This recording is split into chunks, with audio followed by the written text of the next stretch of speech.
Makes sense because they cheat. I remember the Cincinnati game. Welcome back, pregame.tv. Aaron Kessler, Gold Nugget, Steve Fezzik discussing. We're going to talk Major League Baseball right now. We were talking about how Hawaii has the #1 home field college football because they cheat. And I was guessing Boise and Oregon because they cheat by making their fields green and their uniforms green. Camouflage. That's actually been outlawed in Boise now. They can't wear the blues at home. I heard that, but then I heard that they were so desperate, the Mountain West, to get them in the conference that they're going to let them possibly. We'll see. And how far away from the shade, there should be I don't know, I can just see a harried quarterback, not seeing someone blending in with the carpet. But we're going to talk baseball, and I know this June, if you've been following the steam, especially on the favorites, you are winning. It's remarkable. People lay $1.20. 30, 40, it doesn't matter. How has the Golden Nuggets baseball season been? How has June been? It's been very up and down the whole season. We're actually doing fairly well this year, and I can't complain at all. But again, it's baseball. Because you always think you're going to run away and start going on a long winning streak, then you don't. You do think you're going to go on a winning streak? It always seems like you're going to. You're like, oh, we're getting hot, we're winning every day, and then you're not. Now, let me ask you, because the nature of the beast is that people are coming in and playing some 5 and 6 and 17 parlays, and your hold on those is 100% for a while, and then someone hits that 8-teamer, and then that puts a dent, obviously, in the week's results, correct? Yeah, of course. I mean, it's part of the game. It's figured in. They're going to hit a percentage of them. Just try and keep that percentage low. Now, you have a dime line that's getting rare around town, and it goes up pretty high, I believe, up to, what, minus 170? Minus 170 plus, no, we go up to minus 180 plus 170. That's pretty darn generous, when you think, because your theoretical hold, I know with the, when you're laying 105, you start out with the 50, with the 2.3%. But yeah, it's only about 1.2%, I believe. And not to mention there'd be times with that dime line, though, you might have the best number in town on both the favorite and on the dog, right? When you got minus 180 and plus 170. It certainly seems like it, because whenever I'm up there, I seem to get a lot of action. Let me ask you about baseball. If a sharp comes in, they bet a limit bet on a side, and you take a look at the screen, and they're not betting a soft number. It's pretty much a market number. Obviously you move. Will you move your run line also because he's saying, hey, the Braves are the right side, or do you just try not to move based upon just one bet? It all depends based on the situation. I don't like to tie myself down to a lot of statements that are going to get me in trouble, but right. You might take a look, and maybe you might say, if we're a little bit low on the Braves on the run line, we might move it. If you're a little bit on the high side, we're fine, and go ahead and have it covered. Exactly. Personally, my feeling is I'm a math geek. I look at the chart and I say the chart will tell me based upon this total whether the run line's better or the money line's better.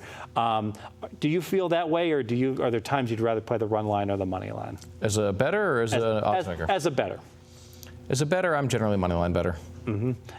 Mostly because you're playing into a dime line for the money line, right? Playing into a 20-cent line for the run line. Why give the house double the vig, right? Right. I mean, I understand how the charts work. But if you're taking the plus, it's no fun to lay 200. That's certainly true. No parlaying minus 1.5 to over 7.5, right? Unfortunately, no. But if you know anyone takes that, send them my way. Yeah, I'll get a couple airline tickets. You and I will go fly over to Wendover or wherever we need to go, up to Reno or Tahoe, and start to play that. Anything that you see as a bookmaker, tell me the #1 thing that baseball bettors do right, the good ones, and what does the public do wrong? What does the public do wrong is bet these big favorites. And we all know it. The big favorites are not a moneymaker over time. They're laying the $1.60s, the $1.70s. They're laying minus 1.5, lay the $1.20s. Right. And they just, that's probably 80% of your tickets, not of your volume, but of your tickets, right? I'm not sure it'd be 80, but it's a lot. I mean, everyone says, you'll be sitting at the counter, you'll hear, oh, this game's a lock. Tanaka doesn't lose. Yes, he does. Everybody loses. Everybody loses. There's a year Dwight Gooden won 25-3, and the Mets finished 3 games out of first place, and they blamed him for them missing the playoffs a long time ago obviously for the 3 losses. What tip do some of the sharpest baseball bettors would you pass on that they utilize? Well, the exact opposite. Bet the dogs. Those dogs pay, and they win. And they might come in any time of the day. They might bet you early in the morning, bet you on the overnight, or even bet you right before post, right? Absolutely. You're never safe. Does it seem like sometimes like you're watching the shop and you almost feel like, when I went to get a Coke, that just cost the book $2,000 because you missed a steam move when the starting first baseman's out and someone hit you for a bet? Oh no, it's all handled. It's all handled. Someone is always watching. I'm ahead of the game. I like that. Well, it's been my pleasure having you in. We talked about the college football games of the year. Thanks for the insight on the Major League Baseball.